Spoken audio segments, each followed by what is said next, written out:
d'un autre côté, une autre leçon à prendre, c'est que Saül était complètement aveuglé.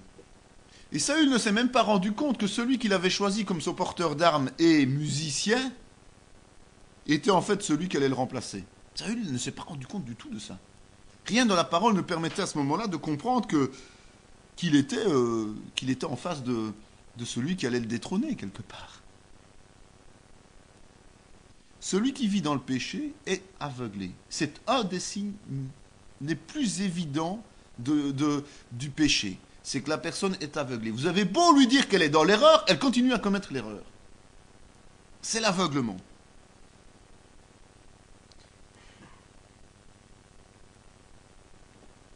La personne va continuer à agir comme si vous ne lui parliez pas. Comme si vous ne lui aviez pas dit de vérité. Comme si l'Éternel ne la rappelait pas à l'ordre. Donc à partir du moment où vous rendez compte de cela au sein de votre corps de Christ, la seule solution est de prier pour cette personne. Afin qu'à un moment donné, le Seigneur puisse vraiment lui faire prendre conscience qu'elle est dans une voie d'errement. Et que le Seigneur puisse personnellement rappeler cette personne vers lui. Nous ne pouvons rien faire d'autre que ça. Donc notre rôle de la discipline dans l'Église, nous devons jouer notre rôle à plein. Mais à un moment donné, on se rend compte que la personne continue à avancer. Là, on sait qu'elle vit dans le péché, on sait qu'elle est aveuglée. Et là, la seule personne qui puisse encore intervenir, c'est Dieu. Et donc, il faut prier que la grâce de Dieu soit tellement enveloppante pour cette personne qu'elle puisse revenir. Ça ne sert à rien de suivre une personne qui a chuté parce qu'elle va se buter de plus en plus, elle va refuser de vous écouter. Mais si Dieu, par sa grâce, lui donne cette opportunité de retour, elle pourra le faire, un peu comme le fils prodigue. Elle pourra à un moment donné prendre conscience de sa situation. Alors on va voir que il va maintenant y avoir tout un destin croisé, une histoire croisée entre David d'abord, qui est courageux, qui est respectueux du roi. Il respecte son roi qui a perdu l'onction, soyons clairs. Respectueux de Dieu. On voit le destin de Jonathan, qui est un fidèle ami, et qui est pourtant prince héritier, logiquement, si on veut prendre la lignée royale. Et Saül, qui lui est cupide, méchant et jaloux. Ça va être vraiment toute une alternance de cette histoire pendant plusieurs années, qui va faire que c'est une histoire haletante, mais aussi très, très intéressante à voir au niveau spirituel. Les Philistins réunirent leurs armées pour faire la guerre. Ils se rassemblèrent à Soko, qui appartient à Juda. Ils campèrent entre Soko et Azéka, à Éphès d'Amim. Le Philistin dit encore, « Je jette en ce jour un défi à l'armée d'Israël. Donnez-moi un homme, et nous nous battrons ensemble. » Saül et tout Israël entendirent ces paroles du Philistin. Ils furent effrayés et saisis d'une grande crainte.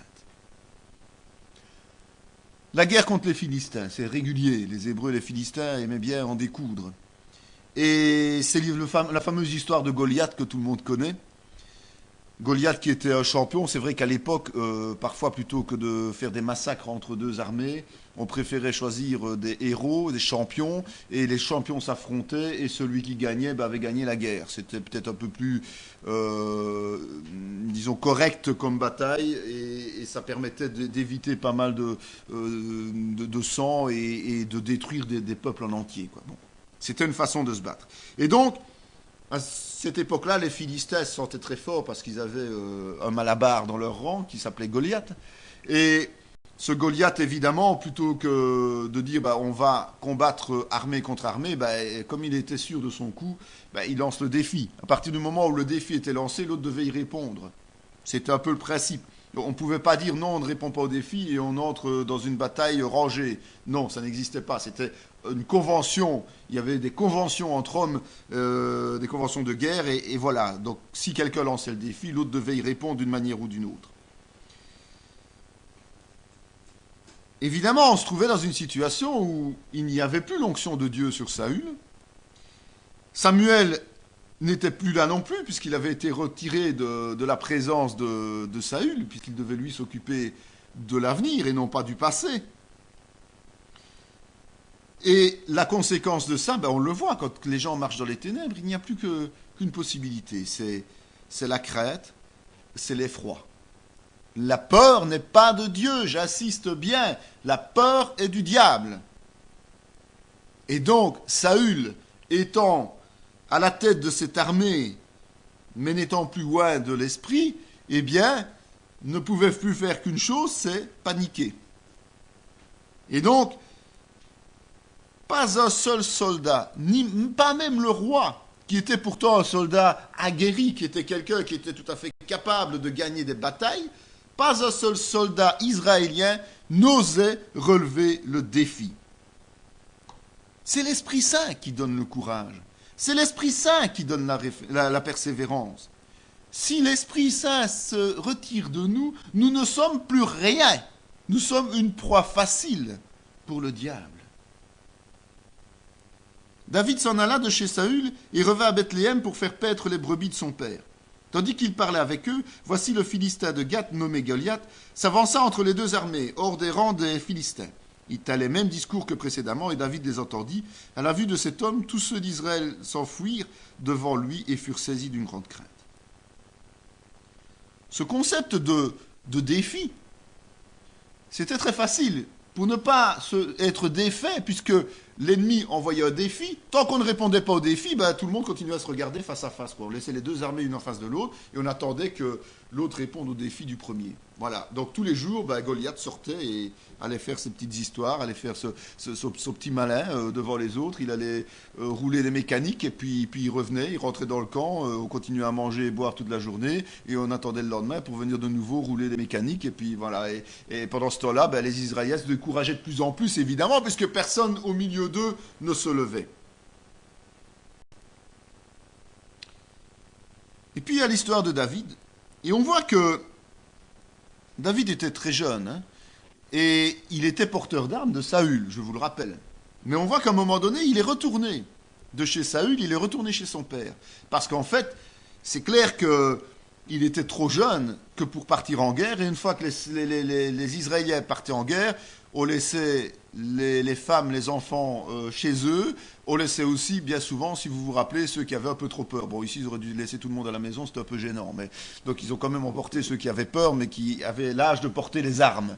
Mais, dans le concept, David était trop jeune que pour aller en guerre, et donc, du moment où il partait en campagne contre les Philistins, il était normal que David retourne au domicile.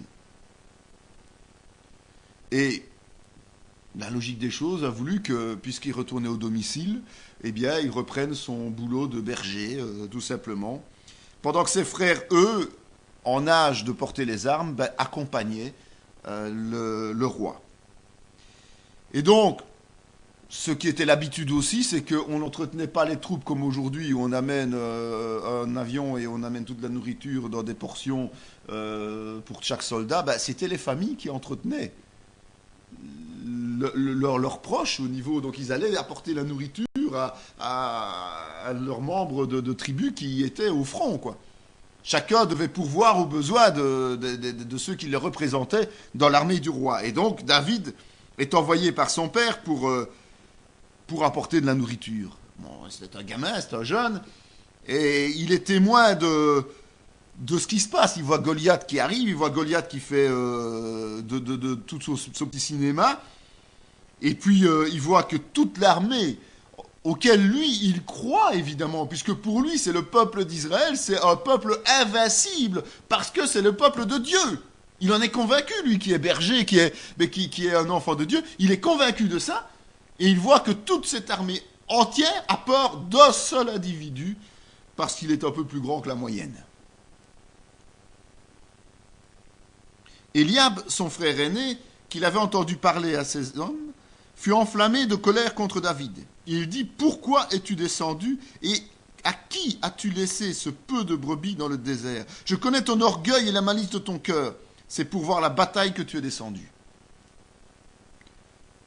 David, lui, comprenait pas pourquoi des hommes en armes, des hommes aussi bien équipés, des hommes qui avaient remporté tant de victoires auparavant, pouvaient avoir peur d'un seul individu. Et il dit, mais enfin, c'est qui ce Gugus-là qui est en train de faire du potin, qui est en train de vous narguer? Mais enfin, c'est quoi ça? Il peut quand même pas faire peur à toute cette armée, quoi. Ça n'a aucun sens. Qui est cet individu? Et là, son frère, qui est un soldat, le rabroue, évidemment. Et lui dit, mais enfin, tu te mêles de quoi, toi? Au lieu de t'occuper des quelques malheureuses brebis, tu viens ici et tu viens uniquement par vice. Tu viens juste voir la bataille, tu as envie de voir du sang, tu as envie de voir gicler ce sang, tu as envie de voir des morts, tu as envie... tu ne viens que pour ça, en fait. Hein. Tu es vraiment incroyable. Mais David parlait au nom de l'Éternel. David était loin de Dieu. David savait ce qu'il disait. Il avait foi en l'Éternel. Ce foi que les autres avaient perdu. Tout simplement. Tous les soldats israéliens, à cause du comportement de leur roi, avaient perdu foi en l'Éternel. Ils avaient les yeux des hommes. Ils n'avaient plus la capacité. C'est la même chose au niveau d'aujourd'hui. Lorsque nous sommes appelés à servir l'Éternel et que nous avons foi en lui, nous ne devons pas avoir peur de l'opprobre, de tout ce qu'on peut nous dire, de les moqueries que l'on peut recevoir. On ne doit pas se décourager. Même quand ce sont nos proches. De sang, oui. Chrétien, c'est plus malheureux, mais c'est une réalité aussi. Nous devons rester fermes sur notre foi en l'Éternel et en sa capacité de faire des miracles. Il a une puissance indestructible. Et nous devons rester fixés là-dessus, comme David. Souvent, on limite les effets des bénédictions de Dieu, tout simplement parce qu'on regarde comme les Israéliens avec des yeux humains et pas nos yeux du cœur, c'est-à-dire les yeux de l'esprit. Et c'est important d'en être conscient. David dit à Saül que personne ne se décourage à cause de ce Philistin. Ton serviteur ira se battre avec lui. David ceignit l'épée de Saül par-dessus ses habits et voulut marcher, car il n'avait pas encore essayé. Mais il dit à Saül, je ne puis pas marcher avec cette armure, je n'y suis pas accoutumé, et il s'en débarrassa. David dit aux Philistins, tu marches contre moi avec l'épée, la lance et le javelot. Et moi je marche contre toi au nom de l'Éternel des armées, du Dieu de l'armée d'Israël, que tu as insulté. Et toute cette multitude saura que ce n'est ni par l'épée, ni par la lance que l'Éternel sauve. Car la victoire appartient à l'Éternel, et il vous livre entre nos mains. David n'a aucune expérience militaire. David, c'est un berger. C'est un berger qui, à un moment donné, est venu auprès du roi pour jouer de la harpe. Et qui est retourné s'occuper des brebis et qui n'a jamais eu de formation. Mais David est quelqu'un qui aime l'Éternel. Et on peut deviner que depuis qu'il est loin, et depuis que le Saint-Esprit l'a saisi, eh bien, a pu, lors de ces longs moments de solitude, lorsqu'il était avec les brebis et autres, a pu justement méditer, recevoir de l'Éternel et adorer son Dieu, prier tout simplement. Il a pu, grâce au retrait qui a été fait, la retraite forcée qu'il a eue, il a pu justement grandir en spiritualité, grandir dans sa foi. Et lui, il n'écoute que sa foi en fait. C'est pas son courage, c'est pas le courage dont il a besoin, c'est sa foi. Et parce qu'il croit en la toute-puissance de l'Éternel, qu'il ne peut même pas imaginer un instant que l'Éternel ne gagne pas, eh bien il dit, bah ok, moi j'y vais, j'avance. Et par sa verve, par la façon dont il a de s'exprimer, il persuade Saül. Et ce qui est encore plus étonnant, c'est que Saül est quand même admiratif devant ce jeune gamin là qui est prêt à aller se faire massacrer par un géant et où personne, des soldats aguerris, bien équipés, n'ose même pas aller. Ben, Saül dit, écoute, prends mes armes, prends mon armure, prends tout ce que tu veux, vas-y, équipe-toi et vas-y. Et en fin de compte, David essaie, il dit, mais c'est quoi ces histoires? Non, moi je ne suis pas habitué à ça. Moi je crois en l'Éternel. Moi je n'ai besoin que de mon lance-pierre, ce lance-pierre qui me permet de me défendre contre les bêtes sauvages. Je n'ai pas besoin d'autre chose. J'y vais par la foi. Et parce que j'y vais par la foi, eh bien, les gens verront que, justement, c'est Dieu qui agit et pas moi. Verront que, contre des armes puissantes, eh bien, Dieu est encore plus puissant. On pourrait penser au départ que la façon de s'exprimer de David est une façon orgueilleuse. C'est un jeune blanc-bec qui s'y croit et qui montre qu'il est là. Non. Non. Le chrétien qui vit dans l'esprit reçoit une autorité. Dieu lui confère une autorité. Nous avons tous reçu une autorité de la part de Dieu. Cette autorité, nous devons la mettre en route, nous devons l'activer. Nous devons prendre autorité quand c'est nécessaire. Et David, dans ce cas-ci, qui est rempli de l'esprit, prend autorité. Prend autorité non seulement sur l'ennemi qui est en face, c'est-à-dire Goliath, mais prend d'abord autorité sur l'armée d'Israël et sur le roi d'Israël. En décidant par lui-même d'aller au combat à leur place. Le fait que David refuse l'équipement militaire est aussi un enseignement pour nous.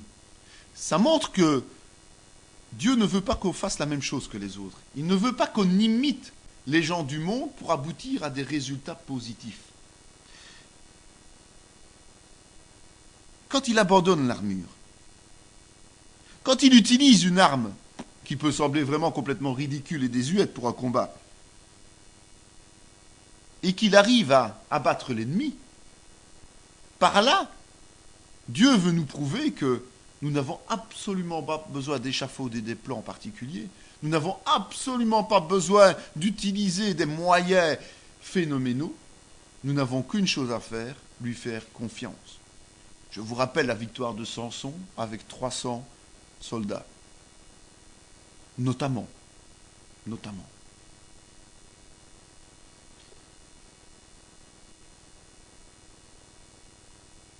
Alors quand on travaille pour le Seigneur, quand on entre dans le combat spirituel pour le Seigneur, lorsque l'on remplit un ministère pour le Seigneur, il ne faut pas chercher à faire ce que les autres ont déjà fait, ailleurs, même avec succès, même dans le ministère, même rempli de l'esprit. Il ne faut pas chercher à imiter les autres. Parce que Dieu a une manière particulière, pour l'endroit, pour le moment. Et c'est lui qui va nous dire ce qu'on doit faire, et il faut oser faire ce qu'il nous dit. Pas faire ce qu'on veut. Ce que je vous dis ici, ce n'est pas « attention, moi je suis freelance, je fais ce que je veux ». Non, c'est de faire ce que Dieu nous dit de faire. Et lorsqu'il a donné l'impulsion à David d'aller contre ce géant, c'est lui qui a décidé de la manière dont il irait contre ce géant. C'est lui qui a dit « je suis insulté » au travers des insultes que Goliath faisait contre le peuple d'Israël. Dieu l'a poussé à agir de la sorte, et nous devons être à l'écoute du Seigneur dans toutes les activités que nous faisons pour agir selon ce qu'il nous a demandé d'agir, tout simplement.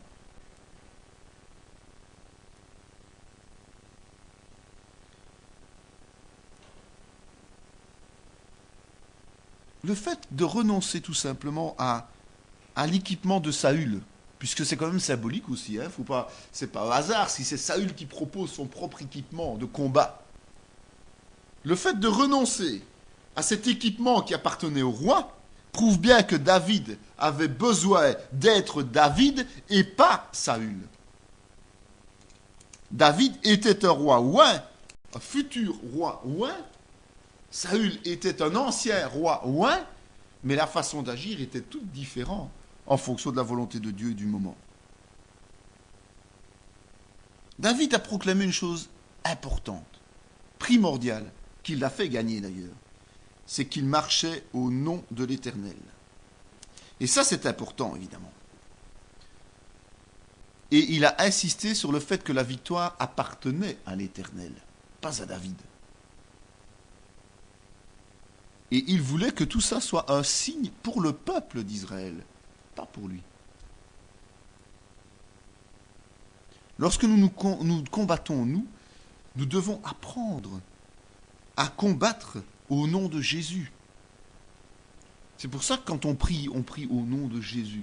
Ce n'est pas des mots, ce sont des faits. C'est au nom de Jésus et il faut le proclamer que c'est au nom de Jésus. C'est à lui que va revenir toute la gloire, pas à nous. Toute victoire remportée, ce n'est pas notre gloire, c'est la gloire de Dieu. Et pour que nous soyons nous-mêmes conscients que c'est bien Dieu qui agit, c'est pour ça qu'il va faire des miracles, des prodiges, des choses extraordinaires au travers de ses serviteurs, c'est vrai. Mais c'est lui qui va faire des choses extraordinaires qui prouveront que c'est lui qui est tout-puissant. Ainsi, avec une fronde et une pierre, David fut plus fort que le Philistin. Il le terrassa et lui ôta la vie sans avoir d'épée à la main. Et les enfants d'Israël revinrent de la poursuite des Philistins et pillèrent leur camp.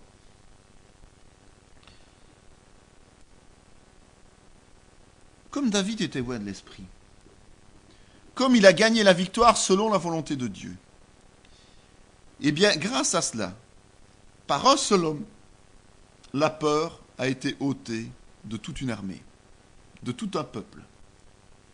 Parce que David marchait dans les voies de l'Éternel, parce que David a prouvé que c'était l'Éternel qui agissait, que la victoire appartenait à l'Éternel, eh bien, il a ôté cet esprit de peur qui régnait sur toute l'armée. Un seul ministère peut permettre à toute une église de laisser de côté la peur et d'aller de l'avant de victoire en victoire au nom du Seigneur. C'est ce que David a fait.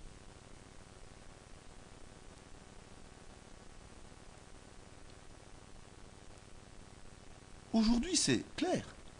Dieu lève encore et toujours des David. Parce qu'il faut faire sauter des verrous. Il y a des blocages dans le monde spirituel. Il y a des endroits où il faut, à un moment donné, faire un coup de force. Et il faut des David pour ça. Il ne faut pas des Saül. Il faut des David pour ça. On n'a pas d'autre choix. C'est les moments où les réveils ont lieu, par exemple. Ils suscitent quelques ministères, quelques personnes qui osent aller de l'avant et qui font en sorte que les verrous sautent, que les portes s'ouvrent. Non pas parce que ces gens sont meilleurs que les autres, non, mais parce qu'ils sont loin de l'esprit et ils travaillent au nom de l'Éternel, au nom de Jésus-Christ, et que c'est Jésus qui ouvre les portes, pas l'être humain. Mais notre responsabilité, si Dieu nous appelle à cela, c'est de répondre présent. De répondre présent et d'accomplir fidèlement ce qu'il nous demande d'accomplir. Tout et seulement ce qu'il nous demande d'accomplir avec l'autorité. Parce qu'en ouvrant, en faisant sauter ce verrou, on va pouvoir aller de l'avant dans les conquêtes spirituelles et faire grandir le royaume. C'est cela un réveil. Un réveil, c'est faire sauter des verrous qui vont permettre à un grand nombre d'être libérés de l'emprise de l'ennemi et ainsi pouvoir faire grandir le royaume de Dieu au travers des siècles. Tous ces réveils qui ont eu lieu ont fait grandir le nombre d'âmes sauvées au travers des nombreux siècles qui se sont écoulés. Et donc, aujourd'hui encore, nous sommes amenés à être des David et à répondre présent lorsque le Seigneur nous appelle. Lorsque Saül avait vu David marcher à la rencontre du Philistin, il avait dit à Abner, chef de l'armée, « De qui ce jeune homme est-il fils, Abner ?» Abner répondit, « Aussi vrai que ton âme est vivante, au roi, je l'ignore. » C'est un passage un peu interpellant. Parce qu'on pourrait dire, mais elle n'est pas cohérente, cette histoire de David et de Saül. Il y a un problème quelque part. C'est qu'on dit que David était à la cour royale et que chaque fois que Saül était tourmenté par l'esprit mauvais, David jouait et il était bien. Et puis là, Saül dit, et c'est qui ce gamin-là qui est là je sais pas moi. Bon, même si aujourd'hui vous êtes en présence de quelqu'un qui est en permanence à côté de vous, et puis que vous ne le voyez plus pendant 2 ans, quand vous allez le revoir, peut-être vous vous rappellerez plus peut-être le prénom, peut-être. Mais en tout cas, vous allez le reconnaître, quoi. Saül, pas. Saül, Abner, il n'y a personne qui le reconnaît. C'est vrai qu'il a certainement grandi, il a un peu changé, peut-être. Mais c'est pas ça l'explication. L'explication, c'est que l'état spirituel et l'état mental de Saül est devenu tel qu'il est devenu incapable de reconnaître quelqu'un qui l'a côtoyé pendant un temps plus ou moins long. Il est complètement perdu. Il est devenu fou. On le verra par la suite. Il est devenu fou, Saül. Et il est de plus en plus fou. Il s'enfonce dans un système tel que l'aveuglement l'amène à la folie au travers de cet esprit qui le tourmente. C'est le danger d'être sous l'emprise d'un esprit impur. C'est qu'à un moment donné, on va trop loin et là, on ne peut plus faire demi-tour non plus. On ne peut plus être soulagé, on ne peut plus être débarrassé. On devient fou. C'est le but du malin. c'est soit de nous amener au suicide, soit de nous amener à la folie. Parce que là, on ne peut plus comprendre, et on ne peut plus comprendre le message de Jésus, et on ne peut plus être sauvé. C'est terrible, hein? C'est terrible, mais il faut en être conscient. Et là, alors que David l'a soulagé régulièrement, Saül n'est même plus capable de reconnaître que c'est celui qui a porté ses armes en temps de paix, que c'est celui qui jouait de la harpe pour le soulager, qui est venu à lui.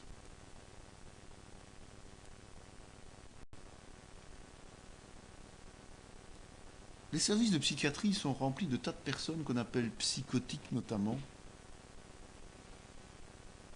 mais qui, certainement, s'ils étaient pris en temps et en heure par l'amour de Dieu, seraient libérés de cette prison et pourraient effectivement vivre pleinement une vie de foi. Jésus ne faisait que ça. Les fous furieux, donc, dont le fou qui était dans le cimetière et qui était enchaîné, et c'est un psychotique, hein. C'est rien de plus, rien de moins. C'est quelqu'un qui était sous l'emprise d'esprit impur. On devrait parfois un peu réfléchir aux techniques qu'on utilise dans nos pays modernes à enfermer des gens sous camisole chimique et non plus camisole physique. Il valait peut-être mieux enfermer les gens sous camisole physique parce que ça permet encore de travailler spirituellement, que sous camisole chimique, ça devient très difficile lorsque l'on assomme totalement quelqu'un de lui permettre d'encore réfléchir, même un instant. Nous voyons que quand David était en présence de Saül, Saül était soulagé, donc il avait l'occasion de réfléchir. C'est un sujet à développer, un sujet à analyser.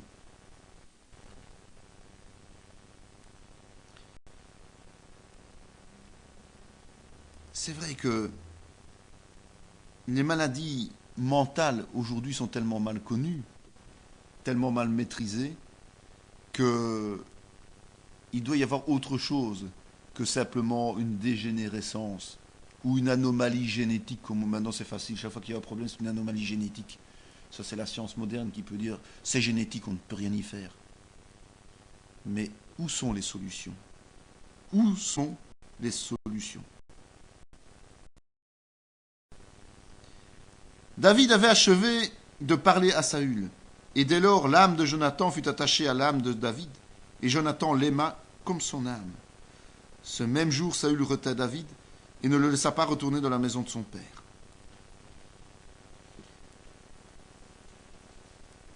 Il y a des conséquences à un acte de bravoure, à un acte d'obéissance. On va dire acte de bravoure lorsqu'on le regarde avec les yeux humains, acte d'obéissance lorsque l'on regarde avec les yeux spirituels. C'est qu'il y a une amitié qui s'est installée. Parce que Jonathan s'est rendu compte, Jonathan qui était nettement plus âgé que David, hein, soyons clairs. Si on reste bien logique, Jonathan, il était déjà en train de se battre après 2 ans de règne de Saül. Donc parfois, quand on dessine, quand on représente, on s'imagine Jonathan et David, deux jeunes du même âge et tout, c'est faux, c'est pas biblique ça. Jonathan était nettement plus âgé que David. Et une amitié va naître entre eux. Amitié qui est basée justement sur l'obéissance au Seigneur, sur le fait que Jonathan comprend que David est loin de l'esprit. Et Jonathan ira jusqu'à des serments d'allégeance. Vous imaginez que Jonathan, le fils héritier du trône, qui n'a qu'à attendre une chose, comme on le faisait souvent à l'époque, parfois on précipitait la situation en assassinant le roi, il n'a qu'une chose à attendre pour devenir l'homme le plus puissant d'Israël, c'est que son père meure. Et à la limite, il l'aurait même bousculé pour le faire tomber d'un rocher, que le peuple n'aurait encore rien dit, puisque le peuple a pris sa défense en son temps lorsque son père a voulu le faire mourir. Et Jonathan, qui est l'héritier normal du trône, fait des serments d'allégeance vis-à-vis de David. C'est quand même assez extraordinaire de voir la différence de comportement entre Saül et Jonathan. De voir cette différence de ces gens à l'écoute du Seigneur ou pas.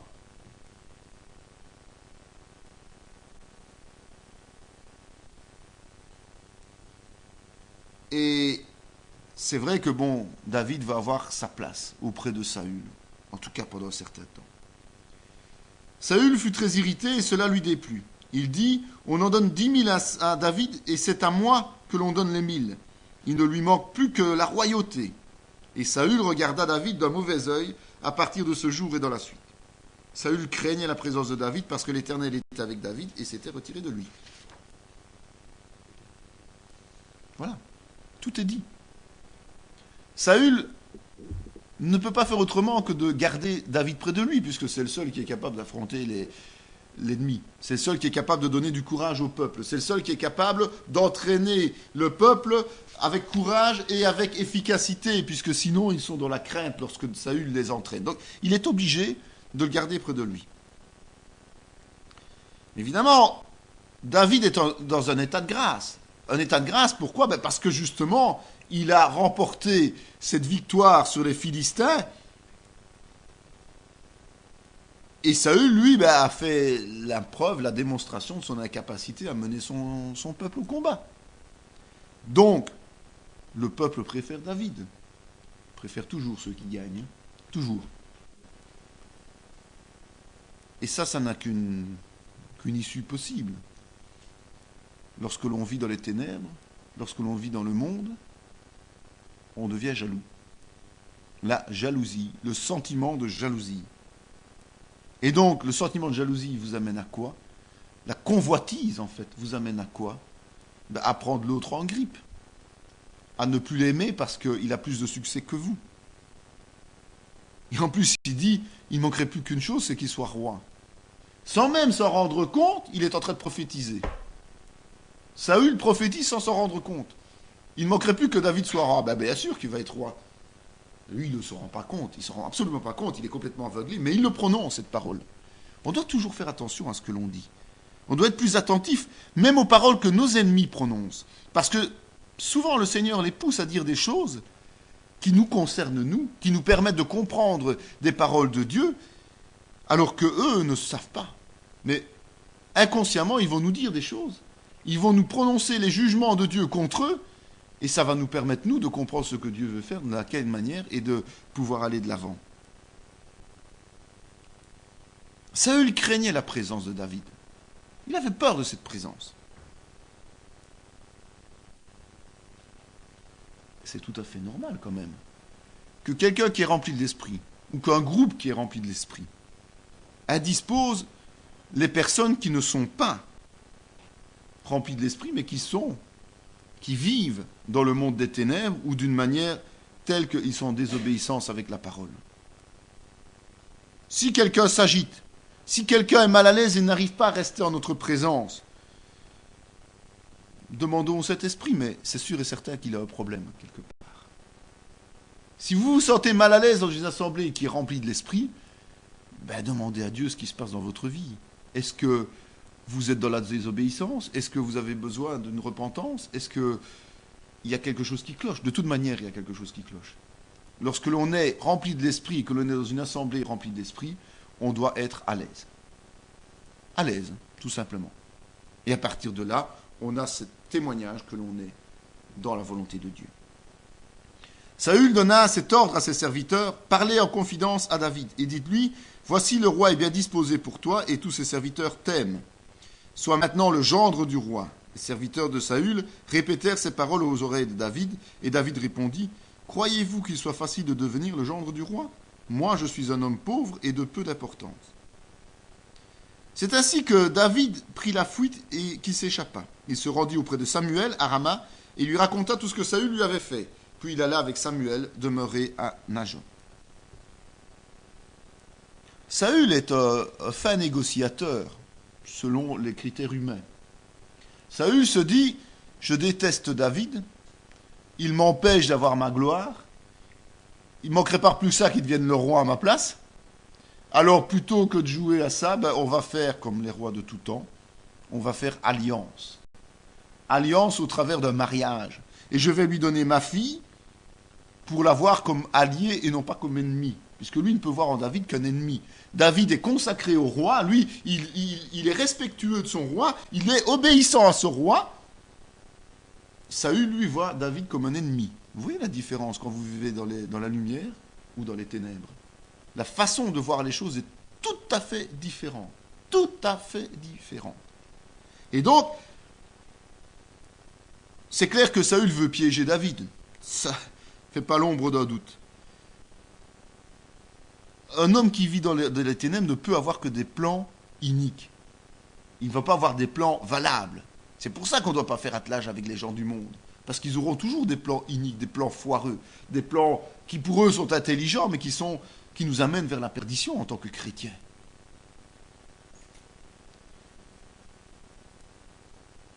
On va voir d'ailleurs que toute la suite de l'histoire va être que trahison, piège, tentative d'assassinat, des poursuites effrénées du roi de Saül pour essayer de retrouver David et l'empêcher de vivre encore. Et David qui est rempli de l'esprit, ben évidemment il est attentif et il a le discernement, alors il ne va pas se laisser entraîner dans le piège du roi. Important ça aussi. C'est trop facile de répondre aux sirènes. Vous savez, les sirènes, c'est ces êtres moitié poisson, moitié femme, qui attiraient les pêcheurs dans la perdition, là, avec leur voix extraordinaire. Et avec le discernement, David, il ne se laisse pas attirer par la voix de la sirène. Et donc, cette tentative de séduction, ben, il va jouer sur les mots, mais en tout cas, il va avec intelligence, mais l'intelligence de l'Esprit Saint et non plus l'intelligence des hommes, il va rejeter l'offre.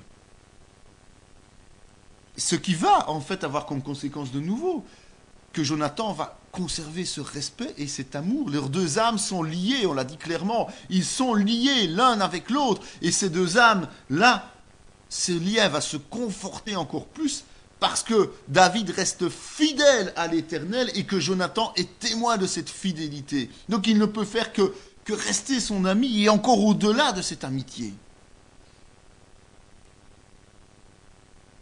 Et ça va même au-delà puisque la fille de David, de Saül, pardon, va même aider David à s'enfuir. Lorsqu'un serviteur de Dieu marche dans les voies de l'Éternel, la manière dont l'Éternel va le bénir est extraordinaire et souvent surprenante. À la limite, Michal, la fille de Saül, aurait pu en vouloir, justement, à David de ne pas l'épouser. Elle s'est fait éconduire. Eh bien non, elle va l'aider à échapper à son père. Dieu veille sur ses protégés. Il n'y a rien à faire. Et il va toujours faire lever les personnes. Parfois des personnes qui sont dans l'entourage direct de nos ennemis. Parfois même certains de nos ennemis qu'il fait revirer pour amener des alliés là où il le faut, pour donner les informations nécessaires, pour avoir leurs interventions selon sa volonté. On voit aussi dans cet épisode la réapparition de Samuel. On n'avait plus parlé de Samuel depuis un certain temps. Mais Samuel est là en attente. Samuel est un serviteur de Dieu, complètement consacré. Et il attend effectivement que la suite des événements arrive. Et qu'est-ce qui se passe? C'est que David s'enfuit, et David va où? Vers le serviteur de Dieu, vers le prophète, vers le juge, vers le souverain sacrificateur, qui est là et qui attend son serviteur, le roi de Dieu, pour l'accueillir. Et c'est tout à fait naturel, ça n'est pas surprenant. Dieu met aussi à certains endroits ses sentinelles qui permettent justement aux serviteurs de pouvoir souffler lorsque le moment est venu, de pouvoir un peu respirer lorsque le danger est trop imminent, pour pouvoir stabiliser la situation et pouvoir le renforcer le temps nécessaire.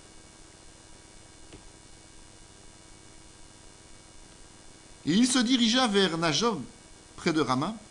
L'Esprit de Dieu fut aussi sur lui. Et Saül continua son chemin en prophétisant jusqu'à son arrivée à Najoth, près de Rama. Il ôta ses vêtements et prophétisa aussi devant Samuel. Il se jeta nu par terre tout ce jour-là et toute la nuit. C'est pourquoi l'on dit, Saül est-il aussi parmi les prophètes? Saül en veut à David. Il veut poursuivre David. Il veut tuer David. Alors, il envoie d'abord une estafette, ses serviteurs, pour essayer de repérer où il est. Et puis comme on vient lui relater que David est à Rama, eh bien il s'y rend lui-même. Parce que son intention est de tuer David. Il ne se rappelle pas peut-être que David a tué Goliath. Mais dans sa colère, dans sa convoitise, dans sa jalousie, il ne se rend même pas compte que David est plus puissant que lui puisqu'il est loin de l'esprit. Il lui avait pourtant fait une promesse à David, qui lui laisserait la vie sauve. Mais il n'a de cesse que de le poursuivre pour le tuer. Les promesses du monde, croyez-moi, vous ne devez jamais vous y fier. Je t'assure, je te promets que je ferai ça. N'y croyez pas. À la première occasion, vous serez trahi. J'ai vécu ça une fois. J'avais rendu au service à quelqu'un au travail. Et son mari vient me voir en me disant « Monsieur Peters, si un jour vous avez le moindre problème, le moindre souci, appelez-moi, je suis là. » La première personne qui m'a trahi, c'est celle-là. Aujourd'hui, elle me passe sur les pieds, elle ne me dit pas bonjour. Voilà. La promesse du monde, il ne faut jamais s'y tenir. Jamais y croire. Ne jamais se laisser séduire. On peut vous promettre de l'argent. On peut vous promettre de la gloire. On peut vous promettre de l'occupation. On peut vous promettre des tas d'activités. On peut tout vous promettre. Mais tôt ou tard, si un autre besoin naît, si une autre personne arrive, si quelqu'un d'autre est plus intéressant que vous, croyez-moi qu'on va renier la promesse pour faire autre chose avec l'autre personne. Ça, c'est une vérité, une certitude, c'est une vérité biblique. Et Saül, qui était dans l'erreur, dans la faute, n'était pas capable de garder sa promesse, de maintenir la vie sauve à David. Il y a quand même un événement particulier qui se passe, c'est que quand Saül se rapproche de Rama, la puissance de l'Esprit Saint est tellement énorme. N'oubliez pas que Samuel est là aussi, que David est là. Donc en fait, c'est un endroit où Samuel est resté longtemps et donc a ramené l'onction de Dieu sur cet endroit. Il n'y a rien à faire. C'est un peu comme quand l'Arche de l'Alliance était quelque part. Dieu était présent. Si on était dans les voies, c'était l'abondance. Si on n'était pas dans les voies, alors là, bonjour les dégâts. On ne gardait pas longtemps l'Alliance chez soi. Mais c'est la même chose ici. Ici, Samuel est resté longtemps à Rama. Il attendait David, donc il attendait que les événements se passent. Il était sûr que David allait arriver là. Dieu l'avait prévenu. Hein. Bon, il ne faut pas prendre Dieu pour qui il n'est pas, justement. Dieu nous prévient des événements. Et donc, l'onction de l'Éternel était là. Et ce qui s'est passé, c'est que Samuel, quand il s'est approché, malgré le fait qu'il était dans le noir, malgré le fait qu'il ne marchait plus que dans les ténèbres, malgré le fait qu'il était sous l'emprise d'un esprit mauvais, en s'approchant de là, l'esprit s'est saisi de lui, l'esprit de Dieu s'est saisi de lui, et il a pu prophétiser. Ça, c'est une preuve de la toute-puissance de Dieu, que Dieu peut utiliser n'importe qui, n'importe quand, pour faire passer sa vérité là où il le veut, quand il le veut. C'est une exception. Il ne faut pas maintenant écouter tout ce que les gens du monde vous disent en disant « il prophétise celui-là parce que ça m'arrange bien ». Ça va souvent être comme ça, hein. Ça va souvent nous faire plaisir. Non, non, non, non, non. Non. Mais à des moments précis de l'histoire de l'Église aussi, des non-chrétiens ont parfois prophétisé. Parce que Dieu a utilisé cette voie-là, parce qu'il n'y avait peut-être pas d'autre voie possible. Mais dans ce cas-ci, ce qu'il a voulu montrer, c'est que sa toute-puissance, la toute-puissance de l'esprit était au-dessus de tout. Et donc, même quelqu'un qui était totalement dans le vice, perdu, qui n'avait plus l'occasion de revenir dans les voies de l'Éternel, eh bien, était quand même utilisé parce que l'Éternel peut toutes choses. Et que l'esprit impur ne pouvait pas tenir en présence de la lumière, de l'Esprit Saint.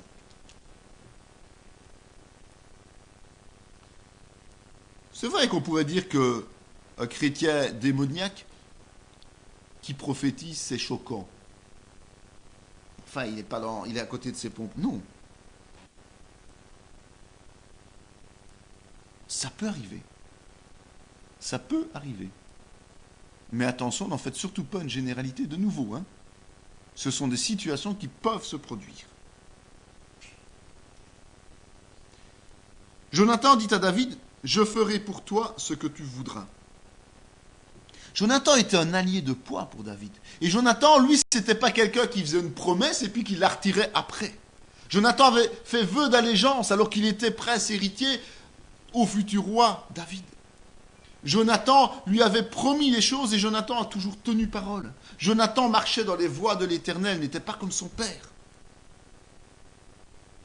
Et dans sa fuite, dans la fuite de David, Jonathan a été un allié précieux, qui pouvait le prévenir en tout moment, qui allait à sa rencontre, qui allait chercher des informations pour voir comment il devait agir.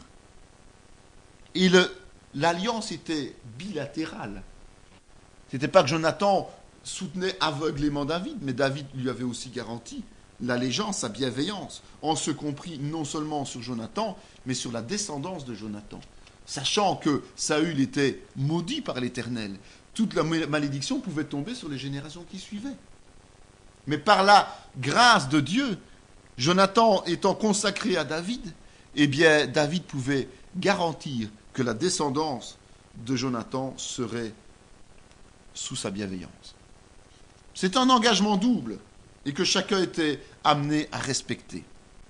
Alors, le sacrificateur lui donna du pain consacré, car il n'y avait pas d'autre pain que du pain de proposition, qu'on avait ôté de devant l'Éternel pour le remplacer par du pain chaud au moment où on l'avait pris. C'est un épisode un peu cocasse et Jésus-Christ lui-même l'a utilisé, cet épisode, pour justifier le fait qu'il ait soigné un paralytique un jour de sabbat, si vous vous souvenez. David enfreint un interdit. David mange avec ses soldats du pain consacré. On pourrait dire aïe, aïe, aïe, aïe, aïe, aïe, aïe, malédiction, faire à cheval tout ce qu'on veut. Il a enfreint la loi de Dieu. Non. C'est vrai que les garants de la loi considéraient ça comme un sacrilège, carrément. Mais ce n'était pas le cas dans cette situation-ci. C'était un cas de nécessité absolue, et Dieu gère les nécessités absolues en acceptant des réalisations exceptionnelles.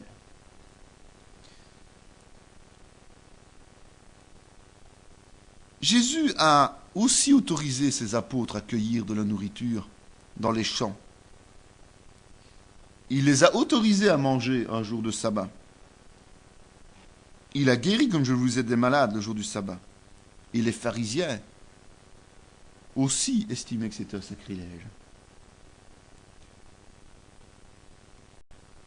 David n'a rompu la règle que pour une seule raison. C'était une nécessité absolue. Une nécessité absolue, une question de vie ou de mort quelque part.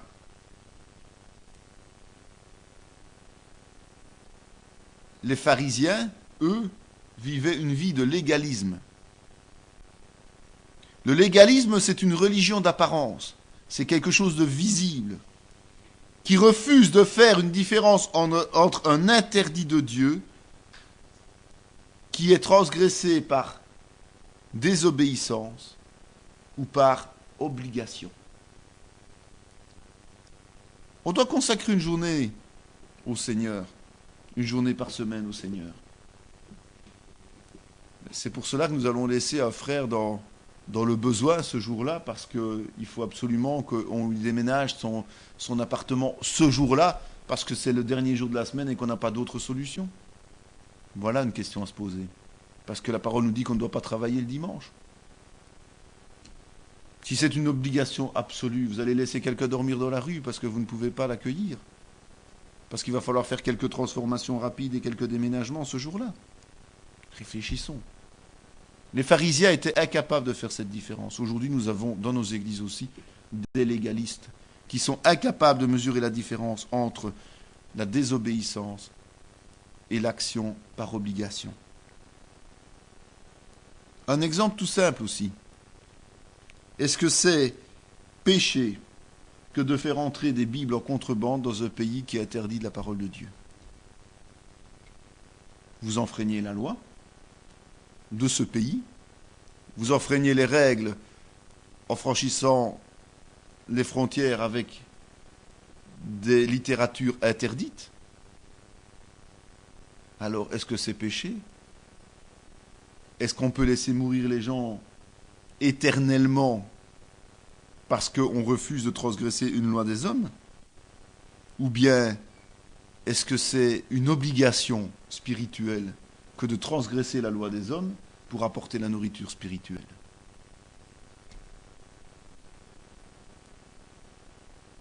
c'est de nouveau une exception. Ce n'est pas une règle générale. Mais chaque situation qui se présente dans nos vies de cette manière-là doit être réfléchie et la décision doit être prise en accord avec le Saint-Esprit. Mais David n'a pas transgressé par péché, David a transgressé par obligation, et il est inévitable que nous-mêmes transgressions à un certain moment les règles des hommes, à un moment donné de notre vie, dans notre ministère, pour pouvoir obéir à Dieu. Rappelez-vous que le Seigneur nous a toujours dit qu'il fallait respecter l'autorité qui nous est placée, mais que si cette autorité nous poussait à faire des choses qui ne sont pas en harmonie avec la volonté de Dieu, nous devions privilégier la volonté de Dieu. C'est le même principe. C'est le même principe.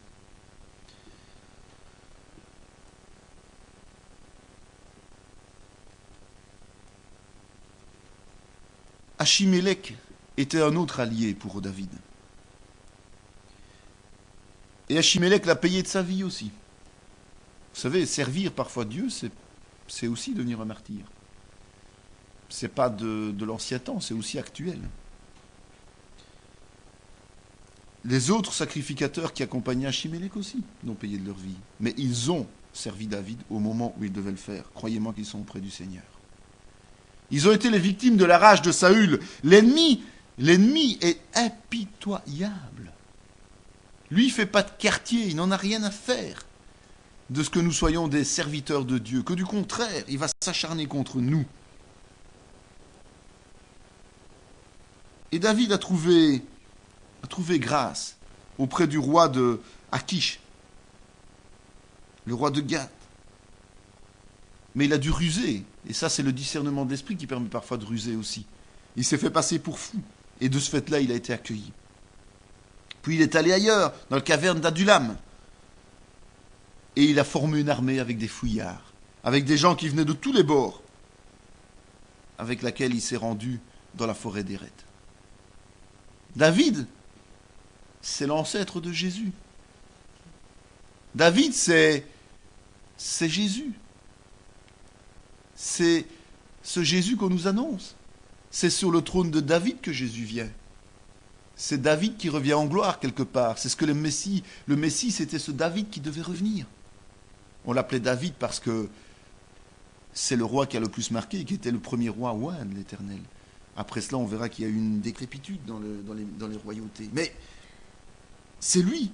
Et on voit qu'il rassemblait des fouillards qui venaient de tous bords. Tiens. Qu'est-ce qu'il a fait, Jésus ? Jésus, il est allé vers tous les pauvres, tous les malheureux, tous les malades, tous les laissés pour compte. Et il les a rassemblés pour former quoi ? Le royaume de Dieu. David a formé ses troupes à partir de fouillards, de laissés pour compte, de personnes qui n'avaient aucune valeur aux yeux de Saül et du peuple d'Israël. Et c'est cette armée qui lui a permis de vivre d'abord, de gagner beaucoup de choses, et qui lui a permis d'asseoir après cela son règne. C'est de nouveau une annonce. Quand je dis David, Jésus, c'est de nouveau une annonce de ce que Jésus va accomplir au travers de son sacrifice vivant. Un fils d'Achimélec, fils d'Achitub, échappa. Son nom était Abiathar. Il s'enfuit auprès de David et lui rapporta que Saül avait tué les sacrificateurs de l'Éternel. Il y avait 86 sacrificateurs. Un seul a échappé au massacre de Saül. Vous voyez parfois le prix que Dieu est d'accord de payer pour une seule personne, David. Pour un oint, le Seigneur est prêt à payer et à faire payer un prix extraordinaire. Saül a massacré 85 personnes pour pouvoir permettre à David d'être sauvegardé. Vous imaginez ? Et Abiathar a échappé, c'est le seul. Et qu'est-ce qu'il fait ? Il n'en veut pas à David. Il sait que David est oint de Dieu et que David deviendra roi. Il le sait, il est sacrificateur, il est obéissant à la parole de Dieu. Et donc qu'est-ce qu'il fait ? il va vers David. Il s'échappe et il va vers David. Il faut quand même le faire. Il vient de perdre son père, notamment. Il vient de perdre tous les sacrificateurs, c'est-à-dire des Lévites de la lignée d'Aaron. Donc sa famille. Et au lieu d'en vouloir à David le loin, non, il va vers lui, il va le rejoindre. Et il va le prévenir de ce qui s'est passé. Il va le prévenir justement que Saül le poursuit au péril de sa vie.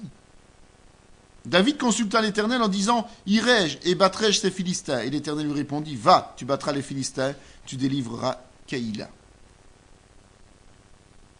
Ce n'est pas parce que David était poursuivi par Saül, ce n'est pas parce que David était, on va dire, pourchassé, qu'il restait inactif. Non.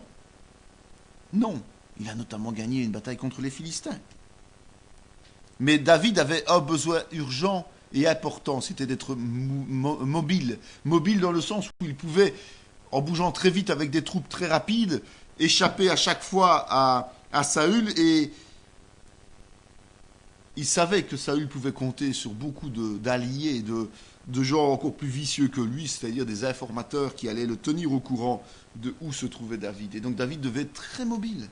Il devait à tout moment quitter l'endroit où il était. Il ne pouvait pas s'installer quelque part. Parce que tant qu'il y a un méchant à la tête d'un peuple, eh bien il y a de nombreux autres méchants qui en bénéficient, qui en profitent et qui sont plus vicieux et qui tout ce qu'ils espèrent, c'est obtenir simplement des avantages personnels. Les loin de Dieu ne sont pas toujours appréciés justement par les gens du monde parce qu'ils n'obtiendront pas d'avantages matériels. Nous annonçons la bonne nouvelle du royaume, nous annonçons la bonne nouvelle du salut. Nous n'annonçons pas la richesse, comme je le disais. Enfin, sauf certains, mais bon, c'est une erreur biblique de nouveau. On ne peut pas annoncer la richesse matérielle aux gens. C'est Dieu qui pourvoit à tout, c'est Dieu qui équipe comme il le veut. On est bien d'accord. On ne peut pas annoncer non plus la pauvreté et l'ascétisme. Ce n'est pas non plus de Dieu. Nous devons annoncer la bonne nouvelle du salut. Mais les gens n'ont rien de concret avec la bonne nouvelle du salut. Il faut qu'ils entrent dans un processus de foi. Et en plus de ça, même s'ils ont des tas de bénédictions, ils ont aussi toutes les épreuves et les difficultés. Et ça, c'est une vérité. Donc les gens iniques ne vont pas aller vers nous, ils vont aller vers les autres personnes iniques qui peuvent leur apporter des avantages personnels. Et c'est pour ça que David était si souvent trahi. C'est pas que David n'était pas aimé. Mais les gens choisissaient leur camp uniquement en fonction des avantages personnels, matériels qu'ils pouvaient en tirer. Sans ni plus ni moins.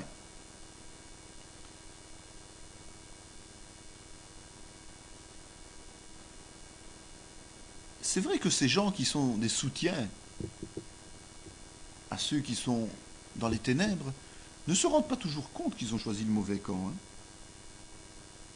Ils sont aveuglés de nouveau par leur orgueil, par leur cupidité, par leur convoitise, et sont incapables de se rendre compte qu'il y a une bataille entre Dieu et les hommes, une bataille entre Dieu et le malin. Ils sont incapables de se rendre compte qu'eux, ils ont choisi le camp du malin. Parce que quand vous leur parlez, croyez-moi, ils ne sont pas toujours conscients qu'ils sont du côté du malin. Ils pensent même être du côté de Dieu, hein, bien souvent. L'aveuglement. Et l'impatience. Parce qu'en général, quelqu'un qui vit de manière inique veut tout de suite. Il ne peut pas concevoir qu'on le touche plus tard. C'est de là que la société la société européenne et en tout cas la société de consommation a très bien compris le système en faisant des prêts à tempérament. Pourquoi faire des prêts à tempérament? C'est pour que les gens achètent tout de suite. Profitent tout de suite de ce qu'ils ont envie sans attendre nécessairement le temps de le mériter, quelque part, de pouvoir l'acheter. Tout de suite. Ces gens, ce sont des gens très dangereux, sans foi ni loi. Ce sont des gens qui, du jour au lendemain, renversent leurs alliances. Ils peuvent aujourd'hui être pour vous et demain contre vous. Ça ne leur pose aucun problème. C'est en fonction des avantages qu'ils peuvent en tirer. Mais nous, chrétiens, nous ne pouvons pas leur promettre de la fortune. Nous ne pouvons pas leur donner de l'argent. Nous ne pouvons pas leur donner des avoirs. Ce serait commettre une erreur et être une pierre d'achoppement pour eux. Nous ne pouvons leur promettre que la bonne nouvelle du salut, je vous le rappelle. Une vie éternelle. Mais qu'est-ce que c'est qu'une vie éternelle pour des gens qui sont cupides et aveuglés? Alors attention lorsque nous nous battons. Attention lorsque nous faisons un combat spirituel et que nous arrivons à la victoire. Il va falloir faire un tri. Parce que vous allez voir des tas de gens qui vont arriver vers vous et vous promettre monts et merveilles et vous dire « J'ai toujours su que vous gagneriez, vous savez. J'ai toujours su que l'église ici s'implanterait et que ça fonctionnerait. » Attention. Il faut toujours faire le tri entre ce qu'on appelle les amitiés sincères et les traîtres. Ces traîtres qui vont de toute façon venir vers vous uniquement pour profiter de la situation. Parce qu'ils se mettent du côté du plus fort. Or, si nous gagnons, nous sommes les plus forts de façon visible aux yeux des hommes. Nous savons que nous sommes les plus forts avant même de commencer. Parce que nous sommes sous l'onction de l'Esprit. Mais eux ne voient pas que nous sommes plus forts. Donc ils vont d'abord s'enchaîner avec le malin et avec les ténèbres. Et puis ils vont changer de camp. Alors vous avez les repentances sincères, les conversions sincères. Et vous avez l'ivrée. L'ivrée. Nous n'avons pas le droit d'arracher cette ivrée. Mais nous avons un principe de précaution, à ne pas confier à tout le monde et à n'importe qui, et trop vite, des tâches. C'est pour cela que pour les ministères notamment, et même pour les diacres, il y a des critères si précis de la part du Seigneur, qui disent que, attention, il faut veiller à ce que la personne soit comme ça, comme ça, comme ça, comme ça, comme ça, comme ça, qu'elle fasse ses preuves avant d'obtenir une quelconque responsabilité dans une église. Ce n'est que ça. C'est pour ça, c'est pour pouvoir séparer l'ivraie du bon grain au niveau des responsabilités dans une église. Et non pas de pouvoir tout simplement dire oui, celui-là il me plaît bien, celui-là il me flatte, alors il est bien. C'est là l'erreur qu'on commet maintenant dans nos églises, de nommer des gens sans utiliser les critères de Dieu, c'est-à-dire les critères qui sont donnés dans la parole, et d'attendre que Dieu désigne et nous demande de oindre. Je vous rappelle que Saül, comme David, ont été oints par Samuel à la demande de l'Éternel. Et il est dit dans la parole que lorsqu'ils ont choisi les diacres, rien que les diacres déjà, ils ont demandé de les mettre à part, ils ont imposé les mains une fois qu'ils ont eu l'onction du Seigneur. Lorsque Paul et Barnabas ont été mis de côté pour servir le Seigneur, c'est l'Esprit qui a dit aux anciens de les mettre de côté et de les oindre aussi pour qu'ils entrent dans le service. Or aujourd'hui, on fait des offres d'emploi, poste vacante, pasteur à tel endroit. Mais où est l'onction de l'Esprit là-dedans? Ça ne tient pas la route. Ou on fait des héritages. On hérite du trône du padré, comme on m'appelle toujours, mais on hérite du trône. On devient pasteur parce que papa était pasteur. Ou parce que beau-papa était pasteur. On se marie avec la fille d'un pasteur pour pouvoir hériter de son église. Combien de fois ça se voit des choses comme ça? Comme je vous dis, ça peut arriver que le fils de pasteur soit appelé à être pasteur. Ça peut arriver que le beau-fils de pasteur soit appelé à être pasteur. Mais assurons-nous que c'est bien l'Esprit qui le veut et pas l'être humain. C'est toujours très important. Et donc le changement d'alliance est flagrant, mais en ce moment, David est pourchassé et les alliés sont plus du côté de Saül. Mais David peut compter sur un certain nombre de fidèles bien au-delà de ces gens. Parce que si des gens étaient massacrés par David parce qu'ils ont trahi David et pour Saül, croyez-moi qu'ils auraient changé de camp et qu'ils ne seraient pas allés retrouver Saül en disant on a massacré ma famille à cause de toi. Non, ils auraient choisi le camp de David parce que David était plus fort. Voilà toute la différence. Donc ceux qui ont été massacrés au nom de David parce qu'ils ont aidé David, eux sont restés fidèles à David. Et Abiathar, on en reparlera plus loin, mais est un des fidèles de David. Voilà, nous avons vu que les destins se croisent continuellement entre David, entre Saül et Jonathan. Et on voit que David et Jonathan vont de nouveau avoir des alliances répétées et répétitives. Ce fut alors que Jonathan, fils de Saül, se leva et alla vers David dans la forêt. Il fortifia sa confiance en Dieu et lui dit « Ne crains rien, car la main de Saül, mon père, ne t'atteindra pas. Tu régneras sur Israël, et moi je serai au second rang près de toi. Saül, mon père, le sait bien aussi. » Ils firent tous deux alliance devant l'Éternel, et David resta dans la forêt, et Jonathan s'en alla chez lui. Au fur et à mesure de l'évolution des choses, Jonathan, qui a l'esprit clair, qui a le discernement, est conscient de ce qui va se passer. Et il est conscient qu'il n'aura pas le règne, il n'aura pas le trône, mais ça ne lui pose pas de problème, lui. Ça ne lui pose pas de problème d'être aux côtés de David et d'être sous les ordres de David. Et c'est vrai qu'on voit ce parallèle entre cette petite parole. Il fortifia sa confiance en Dieu. C'est important, fortifier sa confiance en Dieu. On ne peut pas seulement faire confiance à Dieu, on ne peut pas seulement avoir foi en Dieu, on doit fortifier notre confiance en Dieu. Et parce qu'il a fortifié sa confiance en Dieu, eh bien, il a un discernement très précis des choses. Et il a une vision spirituelle des choses. Et donc, il n'a plus aucune prétention pour lui-même en tant que tel, mais il a la prétention de respecter la volonté de Dieu dans sa vie et celle de David.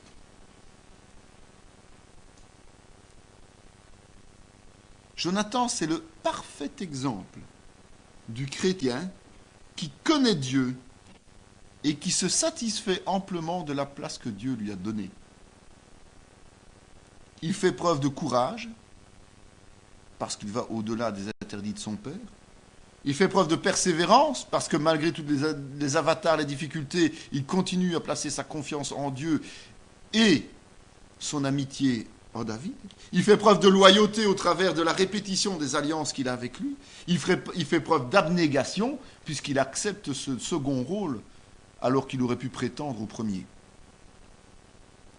Croyez-moi que ce type de chrétiens, ce sont de vraies perles rares. De vraies perles rares au sein des églises. Ce sont aussi les artisans de réveil. Parce que ce sont des chrétiens de ce gabarit-là dont on a besoin pour amener un réveil. Et croyez-moi que ces gens-là, ces perles-là, les récompenses célestes qui les attendent sont extraordinaires. Ça, vous pouvez en être assuré. Et il dit à ces gens que l'Éternel me garde de commettre contre mon Seigneur, loin de l'Éternel, une action telle que de porter ma main sur lui, car il est loin de l'Éternel. David est quelqu'un qui est très respectueux de la volonté de Dieu, mais aussi très respectueux de tous ceux qui ont reçu l'onction de Dieu. Et quand dans la caverne d'En-Gedi, il a l'occasion de tuer Saül, quand il a Saül sous sa main, eh bien, il est bien trop respectueux de Dieu que pour porter la main sur Saül. Même si l'onction n'est plus effective, parce que l'Esprit de Dieu s'est éloigné de Saül, il n'a pas cette prétention de porter la main sur quelqu'un qui un jour a été oint par l'Éternel.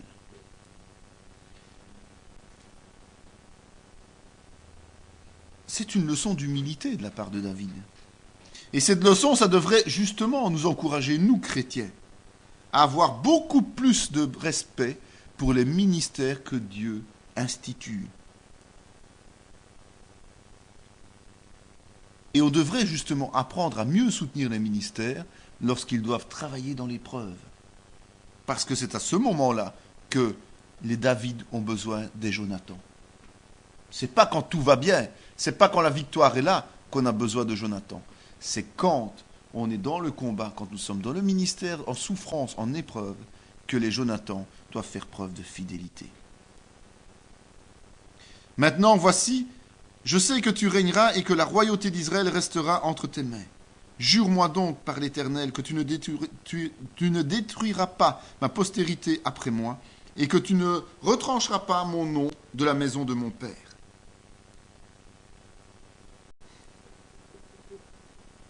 Jonathan prophétise la position que David va avoir.